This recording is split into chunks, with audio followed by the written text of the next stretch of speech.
Okay, recording once more. So this big shield-shaped piece of cartilage here, I'm outlining, is the thyroid cartilage.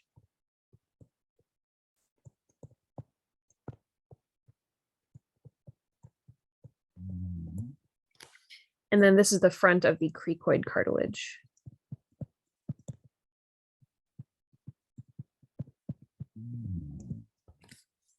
Like so.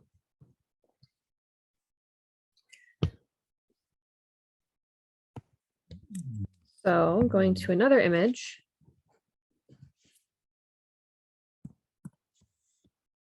Looking at it from the side.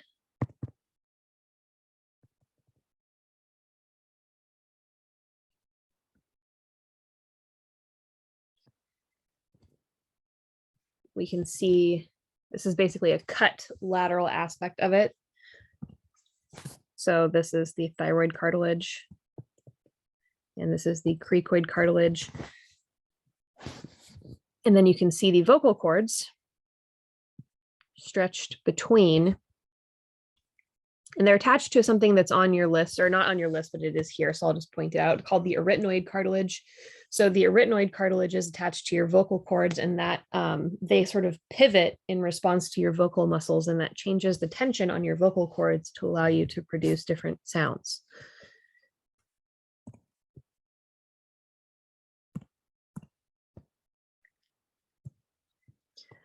So we're going to move down. I'm going to kind of bounce back and forth between respiratory system and digestive system here, just to make sure that they are all represented. Oh, there's a question in the chat, where are the vocal folds? Great question.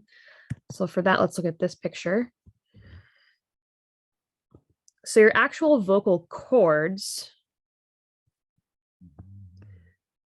are these guys right here. So these white ones, those are the vocal cords. And the vocal folds are the fleshy folds or flaps of skin on either side of them. So this flap right here, oops, I didn't mean to move that. So this flap right here, see that? Those are the vocal folds. So let's go look at the actual throat image as well, done with endoscopy. Doubtless this was very uncomfortable for the person whose photo that was taken, but you can see a lot of cool stuff here. So you can see their vocal cords here. And then these like fleshy areas to the either side of them are the vocal folds. So if you get a nodule, which this person actually has one, it's right here. A nodule on your vocal cord typically is a result of straining your voice, so slapping your vocal cords against each other too much. And that can change the quality of your voice and cause you to lose your speech. So what they'll often do if there's like a buildup of cartilage is go in and shave it off. And then the patient after that has to be on complete vocal rest where they cannot talk. And the reason for that is that we don't want scar tissue on the recently operated upon vocal cord to begin to accumulate and make another nodule. So that's kind of what that's all about.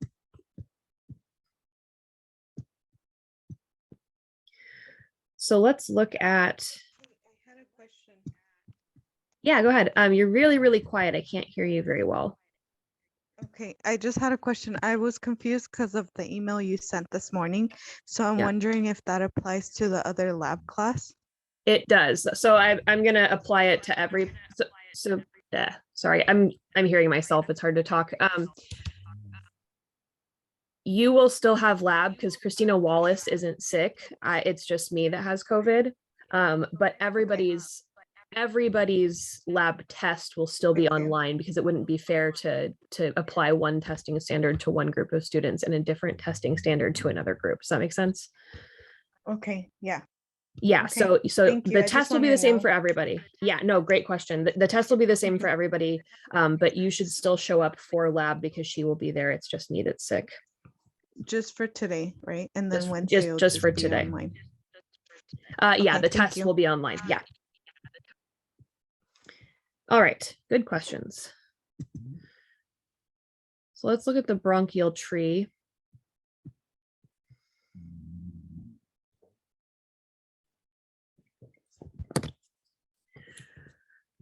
So one of the things that comes up is we've got the trachea here. So basically below the cricoid cartilage, that's the cutoff. And then we have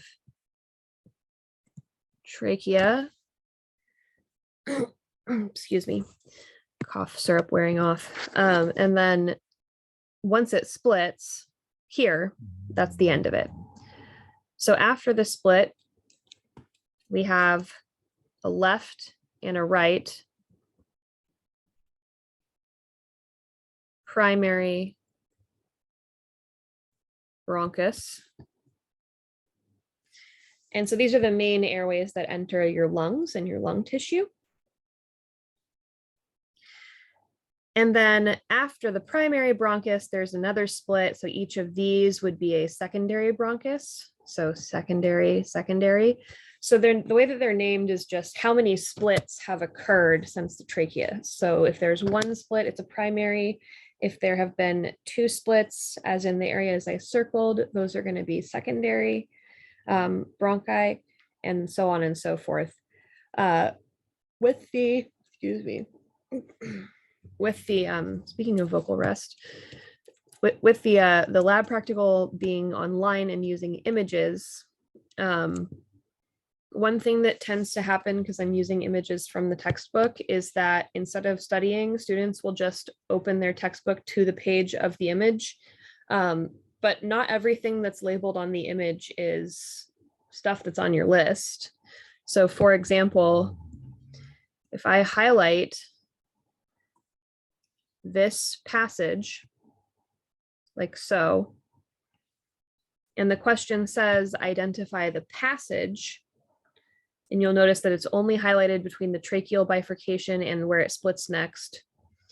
And this specifically happens on this image a lot. So the correct answer for that would be, of course, primary bronchus, because that's the term that's on your list, and also that's a passage.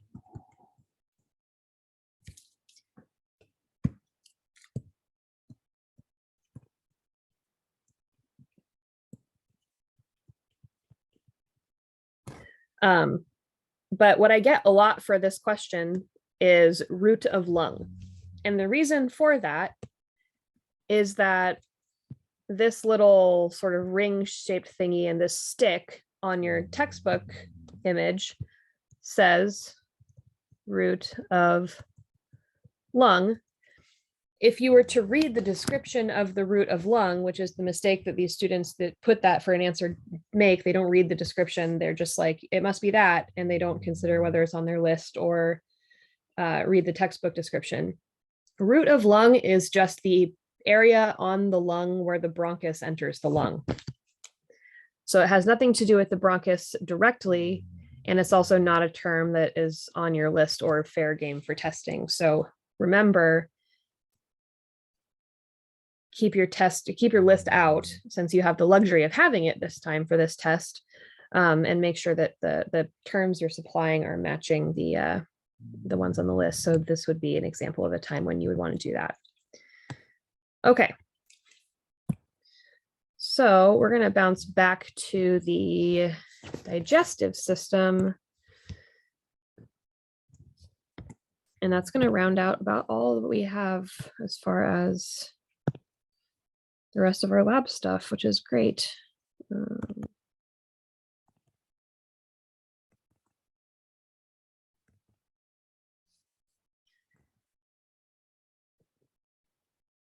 And there's also some pretty nice images of certain of the abdominal blood vessels here, so I'll show you those also.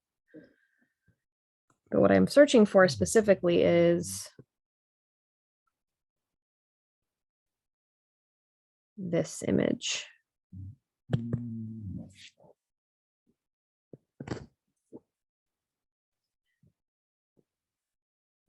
So I also have a separate video on the short videos A&P topic by topic playlist about this particular thing.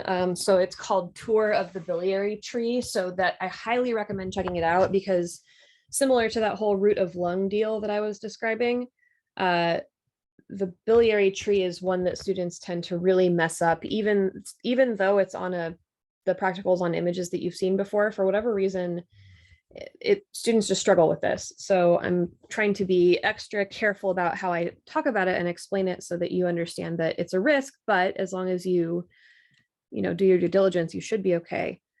So the biliary tree is a series of ducts that conduct bile, which is a digestive substance, and the goal is to get the bile here into the duodenum.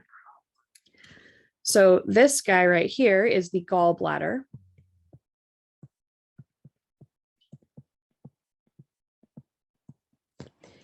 And the gallbladder doesn't actually make the bile, it just stores it. The liver makes bile. So gallbladder is a bile storage area. Since bile is actually made by the liver, it has to have a way to get out of the liver.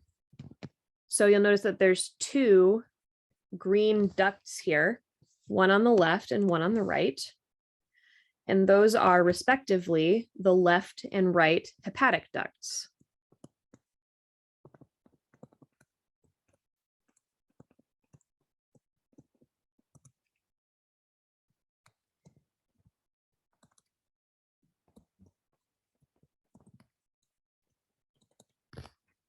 So left hepatic duct and right hepatic duct. And then kind of like with blood vessels where they don't keep the same name if they branch or fork, same deal with the biliary tree. So between here and here only, once the left and right hepatic ducts join up, we have this brief stretch where we call it the common hepatic duct. And it's called the common hepatic duct because, of course, it collects all of the bile from all of the liver via the joining of the left and right hepatic duct. So that's why it's called common, because it has the two lobes of the liver in common. The duct that connects the gallbladder to all of that jazz is called the cystic duct. And then from the joining of the cystic duct and the common hepatic duct, so basically from here all the way down to here, that long guy is the bile duct, also called the common bile duct, because it's collecting bile both from the gallbladder if needed and also directly from the liver. So bile, we'll go into more of this in lecture, but bile is an emulsifier. So it basically helps break down large globs of fat into smaller manageable sizes so that our enzymes can get at them. And so for that reason, we want it to get into the place where the food is so we can mix it with the food. So the biliary tree is all about that.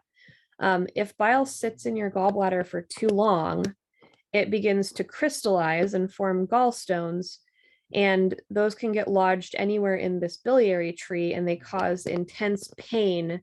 The gallbladder and the duct system have smooth muscle in them, so they do peristalsis to try and move the bile along.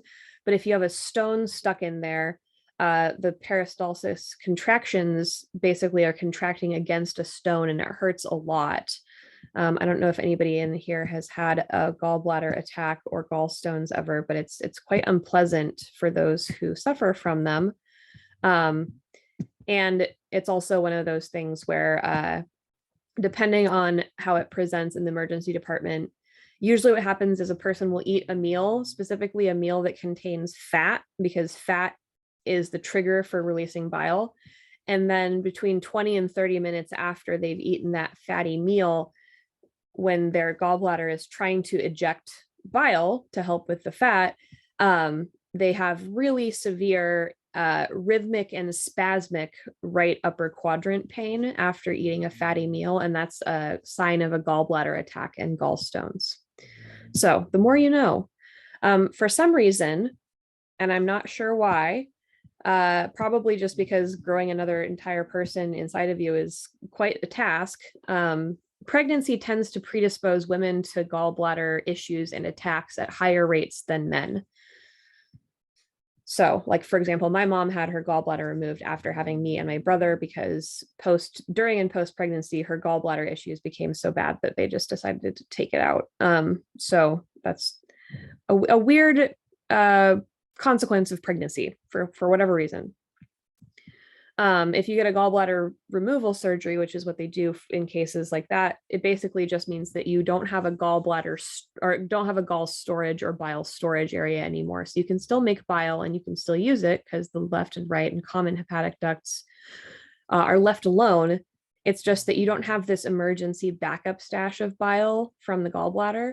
So if you get your gallbladder removed, you can totally eat fats, but if you eat like an entire block of Tillamook cheese in one sitting, or just a really fatty meal like steak and French fries, you're not going to be able to process all those fats, and that causes diarrhea. So your surgeon would sit down with you and be like, look, you just have to not eat entire blocks of cheese anymore because you can't process that much fat in one sitting. So that's kind of the gist of this. Okay, and then I'm going to actually pick a different image for this next thing I want to talk about. I wish there was a minimize button for this thing, but whatever. All right. Yes, this guy right here.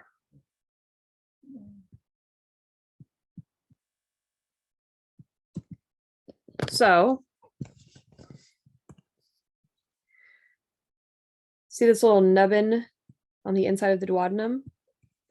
That is the major duodenal, I apologize for my handwriting,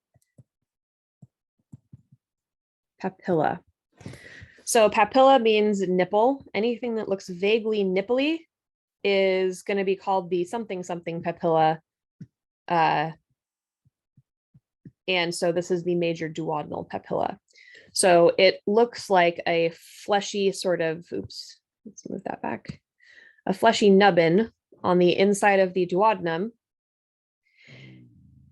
And basically what it's doing is collecting pancreatic juice and bile and then squirting the mixture of those two things into the duodenum itself. So this sphincter that regulates the passage of that stuff has a couple different names. One of them is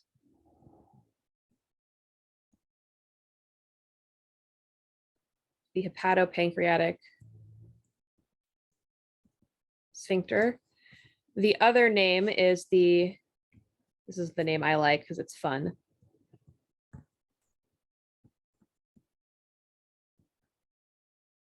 Sphincter of Oddi, O-D-D-I. And this is just controlling the passage of pancreas juice and bile into the ampulla, which is this opening here. So the hepatopancreatic ampulla is that space. So this is confusing because students are often like, I don't know if you mean the ampulla or the papilla or what. So if I point to the structure on the outside and on the duodenal wall and say identify the specific structure, that would be your cue to try and say papilla. If I were to ask you about a space or a sphincter, I'll just be explicit in my wording so that you know what you're supposed to say. Great question about the minor duodenal papilla in the chat here. So I was going to give you guys a short not practice quiz, but pop quiz just to ask you about it. But if you look at this drawing, there's actually something missing from it, which is an oversight on the part of the illustrator, actually. So the minor duodenal papilla, let's see if I think there might not be a picture of it, actually. Let's see here. No, it's over here. So that one image did not have it. Okay. So if we look at the pancreas, we'll notice that the main pancreatic duct goes to the major duodenal papilla, which is here, and that's going to collect bile via the common bile duct right there and pancreas. So this is a mixture of both. Sometimes you eat a meal and it doesn't have very much fat in it, and it's mostly protein and carbs. And if that's the case, then we don't actually need the bile. So you won't actually excrete bile every single meal necessarily. And so the minor duodenal papilla is associated with the accessory pancreatic duct right there.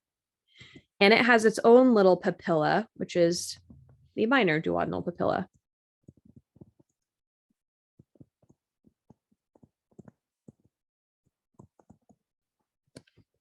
Like so. And then let's add in the major just for good measure.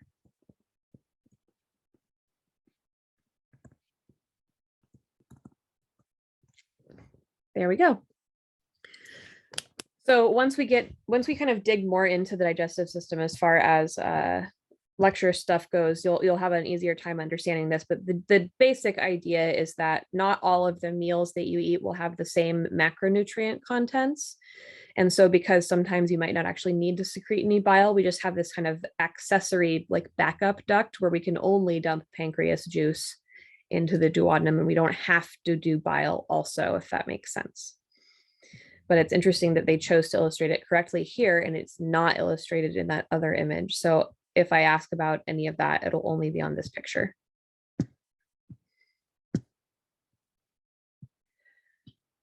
Okay, and then actually I'm going to go to the labeled images.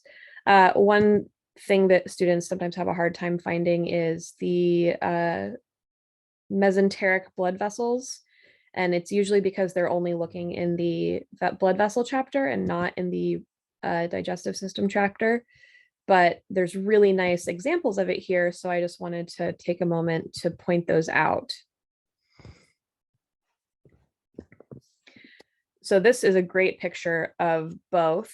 So we've got the superior mesenteric artery. Let me just get my pen here. There we go. So superior mesenteric artery. And then in this particular image, you can see that the small intestines have been cut away so that you can see how the colon and the small intestines are supplied with and drained from blood. So the superior mesenteric artery gives rise to the middle, right, and ileocolic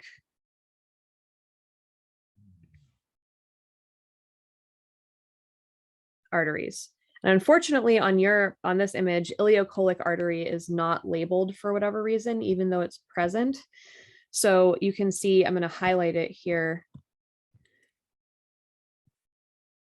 with not a stupid color that blends in. Okay, so yellow, that works. So see this one that's going down, it's giving rise to the intestinal arteries. So all these little nubbins are intestinal arteries.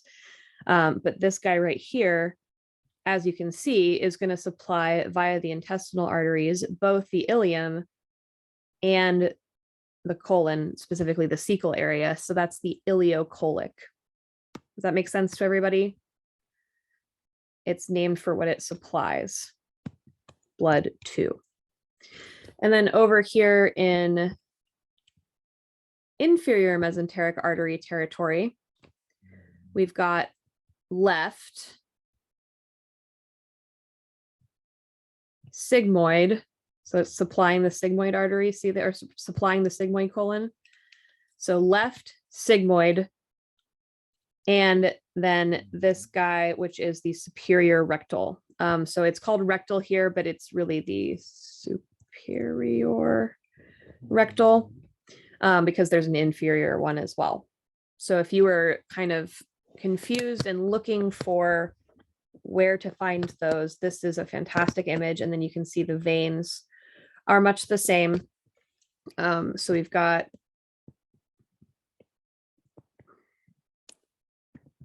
the inferior mesenteric vein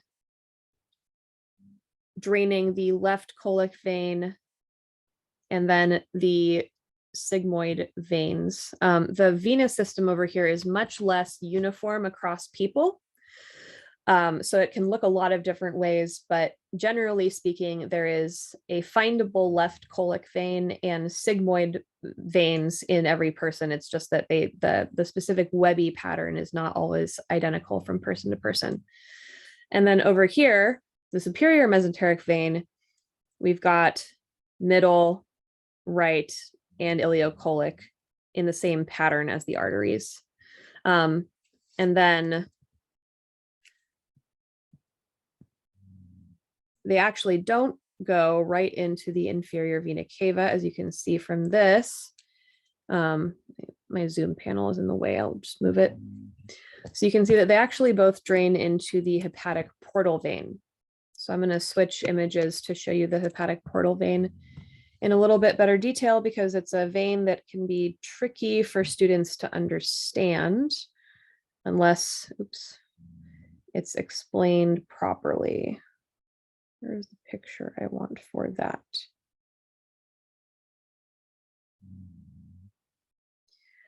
There's a specific image I'm thinking of and I'm not seeing it, unfortunately.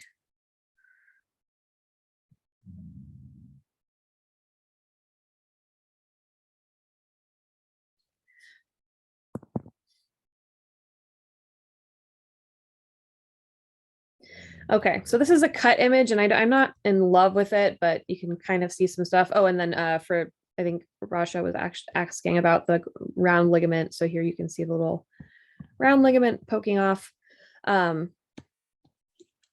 So you'll notice that here's the inferior vena cava. Note that they don't say vein after it, because again, vena means vein. So if it's the vena cava, you don't have to say vein after it in your answer. And then we've got the left hepatic vein. There's also a right hepatic vein. It's just not visible here. So the hepatic veins and the hepatic portal veins are different veins. And I'm emphasizing that. So here's the deal. So the hepatic portal vein has the left, or excuse me, has the superior and inferior mesenteric veins draining into it. And that's going to collect venous blood from all of your intestines, as well as the rest of your abdominal viscera. Your intestines are responsible for absorbing nutrients, but they also absorb other things from the food, which means that there's a chance that there's some bad stuff in the blood coming from the intestines that got into the blood via diffusion or by accident. So things like toxins, chemicals that need to be changed or dealt with, drugs, etc. So all of those things that are going to cross from the lumen of the intestine into the venous blood of the intestines, that we want to filter that blood first and make sure that it's safe to send back upstairs via the inferior vena cava to the heart and lungs and head, etc. So the hepatic portal vein, you can think of as venous blood entering the liver, and it trickles through the liver to get filtered. And then the hepatic veins, so this is the left one, there's also a right one. This is where venous blood exits. So the hepatic portal vein is the entrance and the hepatic veins are the exit. And then when the blood is in the liver, it's basically trickling through the liver tissue to give the liver cells access to the blood, to clean it up and to process any nasty chemicals that might need to be processed. So a good example of that is ethanol. If you over imbibe ethanol, it creates a nasty chemical called acetaldehyde, which is toxic and harmful to your tissues. So your liver actually processes that and changes it into more manageable and less harmful forms of ethanol byproducts. And that's how your body deals with alcohol.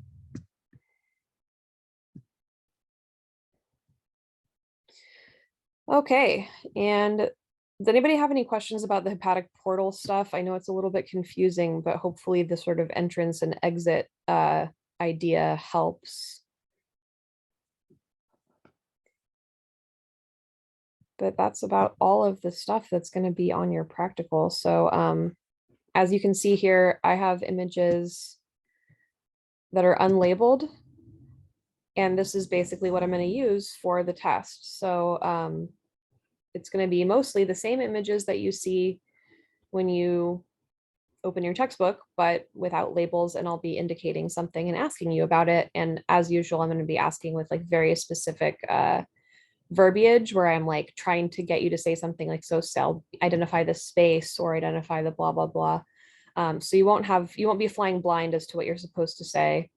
And the same goes for blood vessels. So I just have a bunch of images that are unlabeled blood vessel images, and they come straight from your Martini textbook. And they'll just, highlight the vessel I want you to say, and you have to come up with the vessel name. So although I feel like wet garbage, and it sucks that we don't get to be in lab together. On the other hand, having a gross anatomy only practical and one that's online, so it's open, excuse me, I'm losing my voice. Speaking of vocal nodules, having one that's online and you get 2 attempts and it's open notes, I think that ultimately is not a bad thing, because it'll help your grade, and it'll help make the testing experience a little bit easier before you have to dive right back into super gnarly histology, which I think we can all agree histology is the harder of the subject matter. So